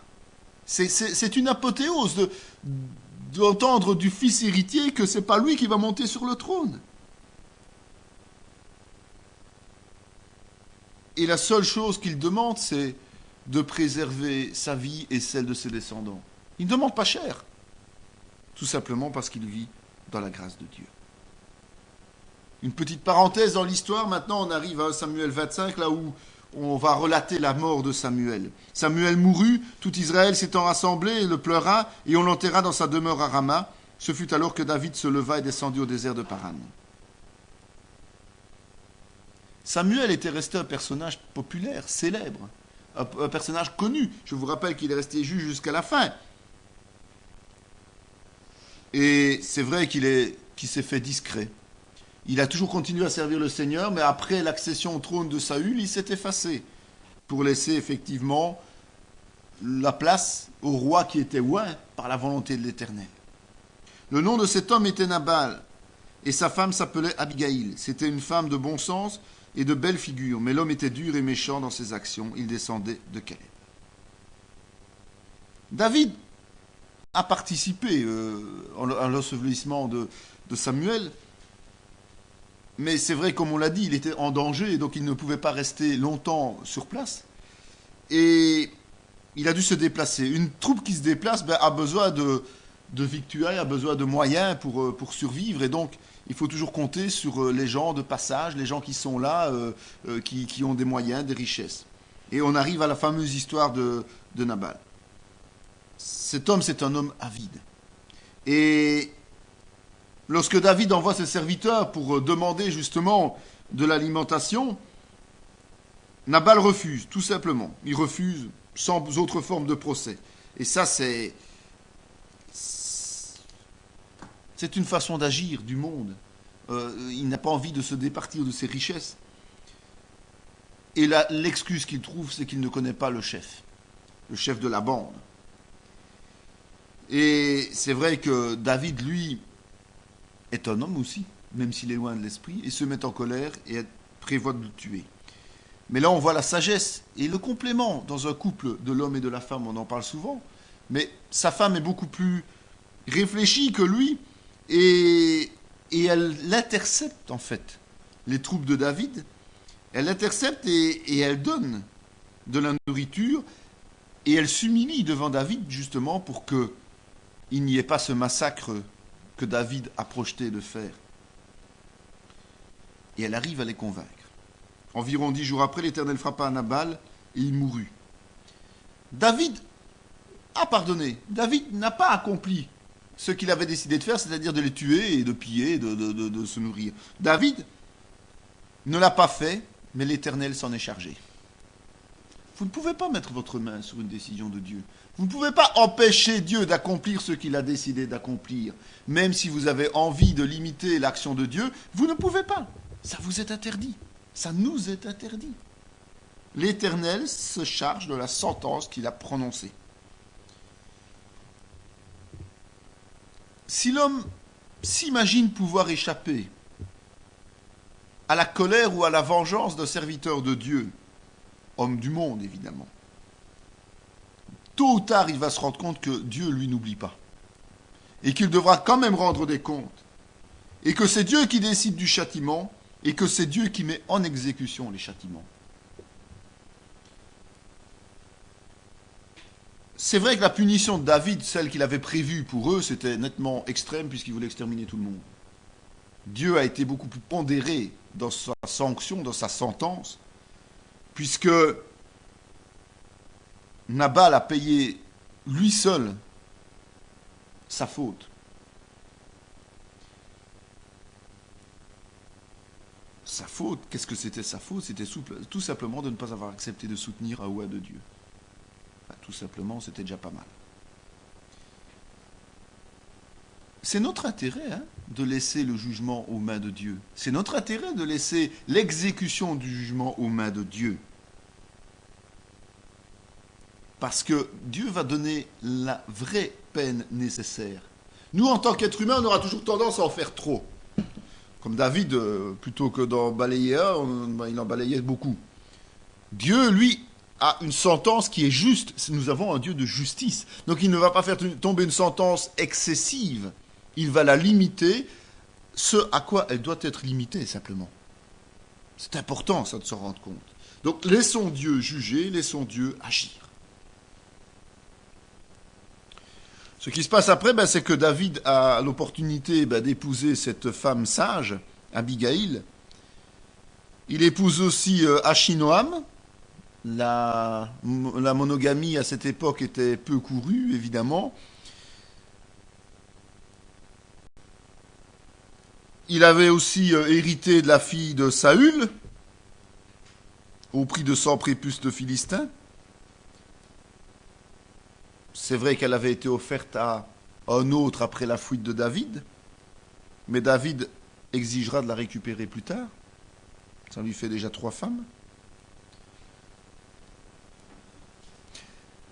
C'est vrai aussi que l'histoire de Mika avec David finira mal, puisque c'est elle qui s'est moquée de lui lorsqu'il était si joyeux au retour de l'arche de l'Alliance à Jérusalem, et qu'elle est morte sans jamais avoir pu enfanter. Jugement de Dieu, de nouveau, de s'être moqué d'un serviteur de Dieu. Mais on peut vraiment mesurer ici la différence de comportement des épouses. Je prendrai Abigail et Michal.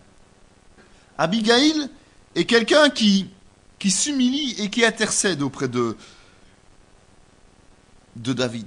Alors que Michal, qui l'a aidé à s'enfuir, à échapper d'entre les mains de Saül, ne respecte même pas son devoir d'épouse envers lui, et elle s'en moque. Vous voyez la nuance. Et ce qui est advenu de l'une et de l'autre est quand même assez parlant. Il n'est jamais conseillé que du contraire de se moquer d'un oint de Dieu. Il n'est jamais conseillé de se moquer d'un serviteur de Dieu. Parce que Dieu tranchera ce qu'il a résolu. Loin de moi, par l'Éternel, de porter la main sur l'oint de l'Éternel. Prends seulement la lance qui est à son chevet avec la cruche d'eau et allons-nous-en. Une deuxième fois, David a l'occasion de tuer Saül et il lui épargne à nouveau la vie. David ne veut pas toucher à quelqu'un qui a été choisi par Dieu, même s'il est déchu, vous imaginez. C'est important de se rendre compte de ça. David ne veut pas dire que on a le droit de faire n'importe quoi, de vivre impunément dans l'erreur, que vivre en ayant perdu l'onction de Dieu ne va pas amener à conséquence et ne mérite pas de sanction. Non. Mais quand Dieu appelle un serviteur, quand Dieu appelle quelqu'un à son service, tout se passe entre Dieu et son serviteur. L'être humain n'a pas à intervenir dans cette situation. Tout se passe entre Dieu et le serviteur. Et David se leva, lui et les 600 hommes qui étaient avec lui, et ils passèrent chez Akish, fils de Maoc, roi de Gath. C'est vrai qu'à un moment donné, David était pressé d'une façon extraordinaire par Saül, et la meilleure solution qu'il a trouvée, c'est de partir rejoindre les Philistins. Là, il se disait quand même qu'avant que Saül écrase tous les Philistins, il aurait le temps de s'enfuir un peu plus loin encore. Donc, il a fait alliance avec les Philistins, il a fait des guerres avec eux, mais il ne s'est jamais battu contre Israël. Et en contrepartie, il avait la protection de ce peuple. En ce temps-là, les Philistins rassemblèrent leurs troupes et formèrent une armée pour faire la guerre à Israël. Akish dit à David, tu sais que tu viendras avec moi à l'armée, toi et tes gens. C'est vrai qu'Akish était très intéressé par la présence de David, parce qu'il avait vu David se battre avec ses troupes, il avait vu David remporter toute une série de victoires, et il se dit maintenant que je me dresse contre Israël, je vais enrôler David pour qu'il puisse se battre contre Saül. Il est certain que David n'avait pas envie de cela. Mais il n'était pas évident de dire à Akish, écoute, tu m'as accueilli, je suis allié avec toi, maintenant tu montes contre les Israéliens, je ne vais pas avec toi. Ça aurait pu être mal vécu et mal accepté par le roi Akish. Et donc, il était à ses côtés. Samuel était mort. Tout Israël l'avait pleuré, on l'avait enterré à Rama, dans sa ville. Saül avait ôté du pays ceux qui évoquaient les morts et ceux qui prédisaient l'avenir. À la vue du camp des Philistins, Saül fut saisi de crainte, et un violent tremblement s'empara de son cœur. Saül consulta l'Éternel, et l'Éternel ne lui répondit point, ni par les songes, ni par l'Urim, ni par les prophètes. Et Saül dit à ses serviteurs, « Cherchez-moi une femme qui évoque les morts, et j'irai la consulter. » Ses serviteurs lui dirent, « Voici, à Endor, il y a une femme qui évoque les morts. » On va entrer de plein pied dans l'histoire la plus pathétique. Donc d'un côté, nous avons les Philistins, nous avons David qui est là. De l'autre, nous avons Saül et sa troupe. Et c'est vrai qu'au début, Saül a quand même pris la précaution de purifier le pays d'Israël. En tant que premier roi, il a quand même agi, on se rend compte ici qu'il a agi dans l'onction du Seigneur pendant un certain temps, et notamment en chassant les idoles, en chassant tous ceux qui pratiquaient les sciences occultes.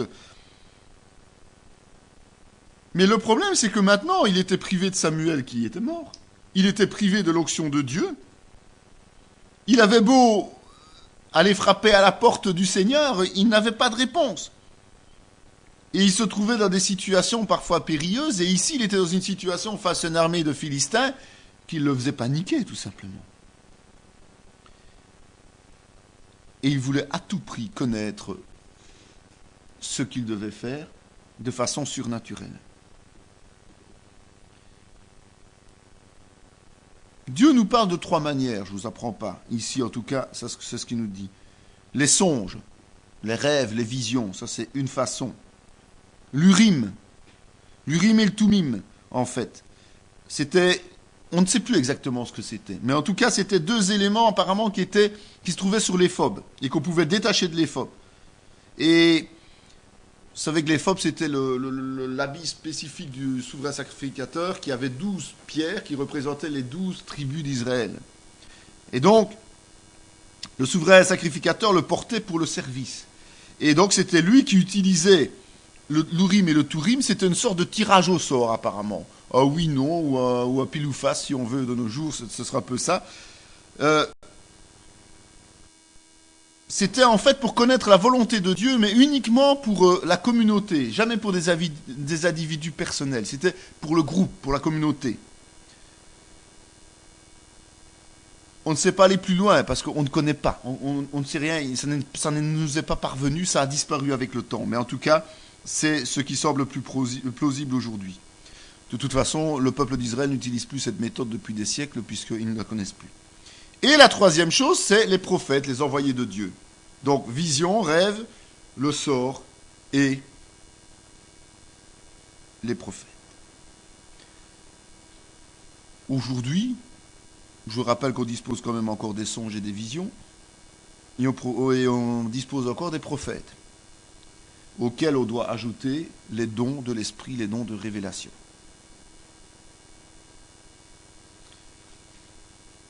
Dieu avait décidé de se taire. C'est son droit de se taire. Il n'est pas obligé, c'est contrairement à l'occultisme, au spiritisme, où on va interroger pour absolument avoir une réponse. Dans ce cas-ci, Dieu nous informe quand il a envie de nous informer et sur ce qu'il a envie de nous dire. Il a le droit de se taire, il a le droit de parler. Il a le droit de répondre à nos questions ou de ne pas y répondre. À nous d'être en accord avec cela. Et malgré l'interdit, donc le fait que Dieu ne veut pas parler et que Dieu a interdit de consulter des voyants, tous ceux qui pratiquent les sciences occultes, eh bien Saül, qui est, je rappelle, complètement aveuglé et qui est complètement dans le péché, lui et la peur, lui ne trouve rien de mieux que d'avoir recours à une diseuse de bonne aventure, quelque part. C'est clair que l'iniquité, le péché et la peur sont les 2 plus mauvaises conseillères. Et c'est vrai que ça pousse souvent à aller dans les voies qui ne sont pas du tout moyennes par le Saint-Esprit. Ne soyons pas naïfs. Ne soyons pas naïfs. L'occultisme donne bien souvent des réponses précises, concrètes, visibles et même positives. Dans un premier temps. Le temps de nous accaparer, le temps de nous coincer. Si ce n'était pas vrai, aucun chrétien ne tomberait dedans. Or, il y a des chrétiens qui consultent et qui tombent dans le piège de l'occultisme parce qu'effectivement, des choses vraies sont dites. Dans un premier temps. Le temps de nous accaparer. Mais Saül va encore plus loin que de faire appel à une diseuse de bonne aventure. Il fait remonter Samuel. Entre parenthèses, une petite annotation, c'est qu'il semble quand même que le séjour des morts, le fameux Sheol, se trouve sous terre, puisqu'il le fait remonter. Question de vocabulaire. Mais ça peut quand même nous donner une petite idée. Ça ne change pas grand-chose pour nous. Mais Samuel avait été retiré de la présence de Saül de son vivant. Et Saül a l'impertinence de le faire remonter du Sheol. C'est en connaissance de cause qu'il fait ça. Il sait ce qu'il est en train de commettre. Il sait qu'il est en train de transgresser toutes les règles. Il n'accepte pas le silence de Dieu. Il fait appel aux sciences occultes, dont le spiritisme. Et il demande la présence de celui que Dieu lui a retranché.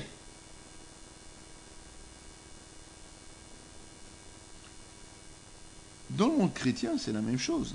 Parfois, la manière avec laquelle nous nous bornons, souvent de manière consciente, soyons clairs, c'est facile de dire « Oh, je ne savais pas », mais souvent on sait. La manière dont on désobéit au Seigneur, les autres ne peuvent même pas comprendre pourquoi on désobéit comme ça. Saül, on ne peut pas comprendre pourquoi il a agi comme ça. Mais on a l'impression que ces gens qui désobéissent de façon consciente n'ont plus l'air d'être maîtres de leur propre conscience. Et ils ont tendance à plonger la tête la première dans n'importe quel piège, dans n'importe quelle situation difficile. Et pourtant, ces pièges, ils sont visibles. Vous n'allez pas me dire que Saül ne voyait pas, que c'était une voyante, que c'était interdit. Non. On plonge la tête la première. Notre rôle, en général, c'est peut-être le conseil, mais le conseil, il ne va pas être suivi, il ne va pas être écouté. Alors, à nous de prier, de prier, de prier et de prier, en espérant que, justement, le Seigneur va œuvrer et va rattraper en dernière minute, si nécessaire, cette personne qui se fourvoie. On revient justement dans le même concept qu'à un moment donné, on ne sait plus rien faire que prier. Samuel dit, pourquoi donc me consultes-tu puisque l'Éternel s'est retiré de toi et qu'il est devenu ton ennemi? C'est exceptionnel que Dieu permette à Samuel de remonter pour répondre aux sollicitations. C'est exceptionnel. C'est réalisable apparemment, mais c'est exceptionnel. Dieu n'accepte pas cela. Et c'est quelqu'un qui remonte du séjour des morts, c'est vrai, mais quelqu'un qui a été de l'esprit, qui était respectueux du Seigneur. C'est pas quelqu'un qui a vécu dans le péché, hein, soyons clairs. Il ne remonte pas de l'enfer, là. Hein. En règle générale, dans le spiritisme, c'est pas ça qui se passe. Ce sont des esprits impurs, des démons qui se substituent aux personnes. Et vous savez, on se dit, oh, mais non, c'est tata une telle ou tonton un tel. Mais si je le reconnais à telle et telle habitude, mais bande de naïfs. Vous pouvez le dire ça aux gens, mais vous êtes naïfs. Si vous avez vu tonton ou tata et vous avez vu ses habitudes et les esprits, qu'est-ce qu'ils ont vu eux? Ils ne sont pas aveugles. Ils ont des PC nettement plus performants que les nôtres. Hein. Ils ont des mémoires dures, des mémoires qui peuvent emmagasiner des tonnes et des tonnes d'informations. Ils ont des serveurs centraux qui leur permettent d'aller chercher l'information très rapidement. Certainement plus puissants que les Mormons dans leur généalogie. Hein. Donc ils peuvent aller chercher tout ce qu'ils veulent, justement. Ils ont pu observer. Du temps de notre vie, ils peuvent nous observer. Ils peuvent nous imiter. Et comme ça, égarer ceux qui font appel à eux pour parler, soi-disant, à leurs proches. Vous vous souvenez de la parabole du riche et de Lazare? Il y a des possibilités, certainement, qu'un mort, du côté de Dieu, du côté du paradis, redescende sur cette terre. Mais c'est refusé clairement par Abraham, mon père Abraham. Veux-tu envoyer Lazare prévenir mes frères? Mais Dieu le refuse, parce que ça ne sert de toute façon strictement à rien. Mais c'est exceptionnel. La transfiguration, c'est encore une situation où Élie et Moïse sont revenus du Shéol pour être aux côtés de Jésus-Christ. Mais ce n'est pas Jésus qui les a appelés, c'est Dieu qui les a fait venir. Et ça a été un rendez-vous qui avait été fixé par le Père. Jésus lui-même est revenu après sa crucifixion. Il est revenu sur terre, il a parlé notamment aux compagnons d'Emmaüs, il a rencontré les apôtres. Donc, il y a un lien entre le monde, je vais dire, le Shéol, qui est cet endroit où les âmes sont en attente de retrouver leur corps physique, celui qui nous est promis lors de l'enlèvement, qui n'est pas l'enfer. L'enfer, ils y sont déjà, les autres, hein, ceux qui ont péché. Donc ceux-là ne peuvent pas revenir. Ne nous trompons pas, ça. La Bible ne donne aucun exemple de personne inique qui soit revenue momentanément du Sheol, du monde, du monde de l'enfer, pardon.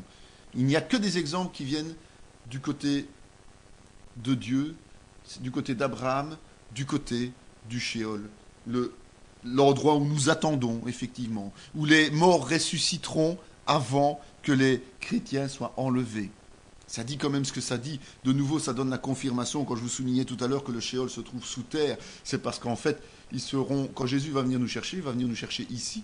Et si les morts ressuscitent, ils sont enlevés avant que nous soyons enlevés, donc nous allons les rejoindre en même temps, ça veut dire qu'ils viennent du bas, pas du haut. Les âmes sont en attente du Seigneur. Et elles vivent dans le paradis, c'est un fait, c'est le paradis de Dieu, ils ne sont pas en souffrance, loin de là. Mais voilà ce que la parole nous dit, on n'en sait pas plus. Mais en tout cas, c'est assez extraordinaire. Mais jamais, jamais de l'enfer, quelqu'un ne reviendra. Du mauvais côté de la barrière, personne ne peut revenir. L'abîme est impossible. On ne peut plus passer de l'enfer au séjour des morts du côté de Dieu. On ne peut pas passer. L'abîme est trop grand. C'est pas possible. Et on ne peut pas quitter l'enfer pour remonter sur terre, même si quelqu'un qui fait du spiritisme vous appelle. D'ailleurs, ça dit ce que ça dit, c'est du spiritisme. Esprit impur.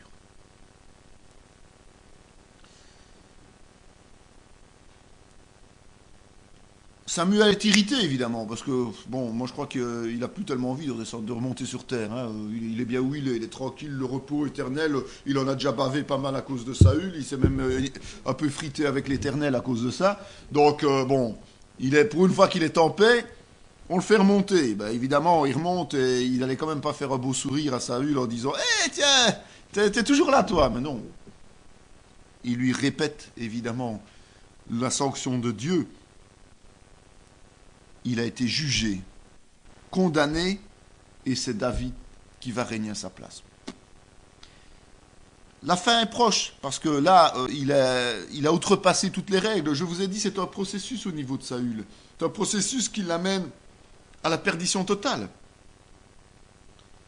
Et même si Saül se faisait illusion en espérant une autre annonce, une autre promesse ou une autre réponse, je crois que c'est qu'il était vraiment, vraiment aveuglé par toute chose. Et là, bon, bah, il est effrayé, il est faible, il tombe, bon, voilà. Il a jeûné un jour, une nuit, parce qu'il voulait gagner les faveurs de Dieu. C'est encore une preuve que si vous marchez dans la désobéissance, ça ne sert strictement à rien de faire des jeûnes, de faire des rites de prière, de faire n'importe quoi. Ça ne sert à rien.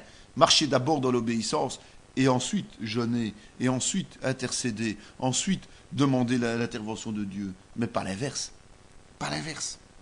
Akish appela David et lui dit « L'Éternel est vivant, tu es un homme droit et j'aime à te voir aller et venir avec moi dans le camp, car je n'ai rien trouvé de mauvais en toi, depuis ton arrivée auprès de moi jusqu'à ce jour, mais tu ne plais pas au prince.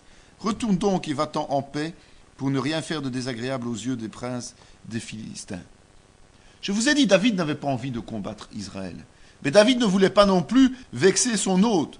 Il est un exemple pour les Philistins. Il est un exemple de la puissance de Dieu aussi, et de la droiture des serviteurs de Dieu. Et donc c'est Dieu qui lui-même va agir.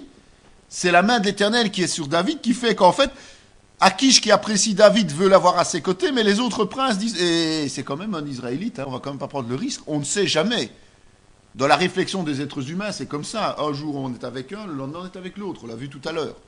Et donc, les princes des Philistins ne veulent pas d'un Israélien à leur côté, fût-il un renfort de choix.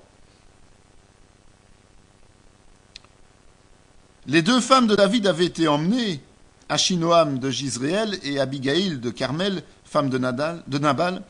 David fut dans une grande angoisse, car le peuple parlait de le lapider, parce que tous avaient de l'amertume dans l'âme, chacun à cause de ses fils et de ses filles, mais David reprit courage en s'appuyant sur l'Éternel, son Dieu. Heureusement, quelque part, que Dieu ait prévu tout ce planning, tout ce plan, et que David ait pu revenir vers la ville qu'il occupait, parce que quand il est arrivé, il y avait d'autres qui observaient justement les villes qui se vidaient par des armées et qui venaient piller. C'était classique ça, hein. Les armées un peu moins fortes, on attendait que les autres s'en aillent et puis on pillait comme ça, on enlevait les femmes, on enlevait les richesses et tout ce qui s'ensuit. Et c'est vrai que, bon, le peuple n'est pas content, le peuple n'est jamais content de toute façon. Le peuple est toujours en train de rouspéter pour une chose ou l'autre. Et là, le peuple voulait même lapider David parce que on avait pillé la ville pendant son absence, pauvre garçon. Mais c'est vrai qu'on voit que dans un premier temps, David a peur. Bon, n'importe qui serait quand même effrayé si les gens arrivent pour vous lapider. Je crois quand même que vous allez avoir au moins quelques secondes de doute et d'effroi. Bon, c'est logique, c'est humain, ça c'est le côté charnel. Mais nous voyons que David est un vrai oint de Dieu.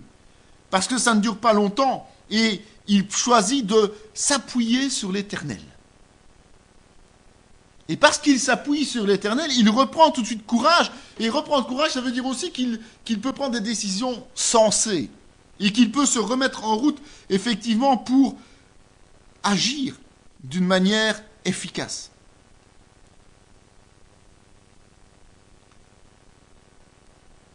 Nous devons apprendre à faire de la même manière, à agir de la même manière. Lorsque nous nous trouvons dans une situation qui engage notre stress, qui nous fait amener dans une angoisse, on ne peut pas empêcher l'angoisse d'arriver. Ça, c'est un fait. La peur, on ne peut pas l'empêcher d'arriver. Elle va être là. On l'a vu notamment dans le cours de relations d'aide. La peur, elle est là. C'est difficile. Mais c'est la gestion que nous allons avoir après qui va faire basculer notre position dans l'obéissance au Seigneur, dans la confiance au Seigneur, ou alors dans la crainte, la fuite et je ne sais quoi. Nous devons avoir le réflexe de tourner notre regard vers Christ et de vraiment mettre notre foi dans le Seigneur. Et là, d'être persuadé que la victoire est assurée. Et parce que David a fait ça, eh bien, il a poursuivi ce groupe de brigands et il les a battus, évidemment. Les Philistins poursuivirent Saül et ses fils et tuèrent Jonathan, Abinadab et Malkishna, fils de Saül. Les Philistins ont gagné contre Saül, c'était évident. Et Saül s'est suicidé, les fils de Saül ont été tués, et les Philistins se sont rendus maîtres de la ville. Lorsque les habitants de Jabès en Galate apprirent comment les Philistins avaient traité Saül, tous les vaillants hommes se levèrent, et après avoir marché toute la nuit, ils arrachèrent des murs de Beth-Shan le cadavre de Saül et ceux de ses fils. Puis ils revinrent à Jabès, où ils les brûlèrent. Ils prirent leurs os et les enterrèrent sous le tamarish à Jabès, et ils jeûnèrent 7 jours. Ils mirent les armes de Saül dans la maison de leur Dieu, et ils attachèrent son crâne dans le temple de Dagon. Saül restait un roi. Même s'il avait dévié, même s'il était désobéissant, il restait un roi choisi par Dieu, un roi digne des honneurs. Vous voyez, souvent encore de nos jours, on a des honneurs lorsque l'on meurt et que l'on est célèbre, on a les honneurs de la patrie. Parfois, on a même des journées de deuil qu'on vous offre, des grandes parades. On a plus d'honneur quand on est mort, quand on est vivant. Ben, Saül, ça a été le cas. Ils sont allés récupérer le corps, ils l'ont enseveli et ils ont porté le deuil. Par respect pour un souverain, même s'il avait été désobéissant avec le Seigneur. Saül mourut parce qu'il se rendit coupable d'infidélité envers l'Éternel, dont il n'observa point la parole, et parce qu'il interrogea et consulta ceux qui évoquent les morts. Il ne consulta point l'Éternel, alors l'Éternel le fit mourir et transféra la royauté à David, fils d'Isaïe. Ça, c'est la conclusion. La conclusion du règne de Saül. Il se rendit coupable d'infidélité envers l'Éternel, il n'observa point sa parole, et parce qu'il interrogea et consulta ceux qui évoquent les morts. C'est très clair. Dieu, il est clair. Dieu, il n'a pas de deux poids, deux mesures. Celui qui obéit à sa parole vit éternellement. Celui qui n'obéit pas à sa parole en assume les conséquences. Et Saül était de ceux qui avaient fait le mauvais choix. Et parce qu'il a fait le mauvais choix, eh bien la sanction a été terrible. Quand il est mort, plus rien ne pouvait permettre à sa famille, à son hérédité, de rester sur le trône. Et c'est David qui allait prendre le relais, qui allait devenir le roi. Cette vidéo fait partie intégrante de la formation en théologie pratique dispensée par la mission de théologie Emmanuel de Parakou, Bénin, sous l'autorité académique du Centre chrétien Emmanuel SBL, Spa, Belgique. Pour mieux connaître nos activités, voici nos différentes adresses.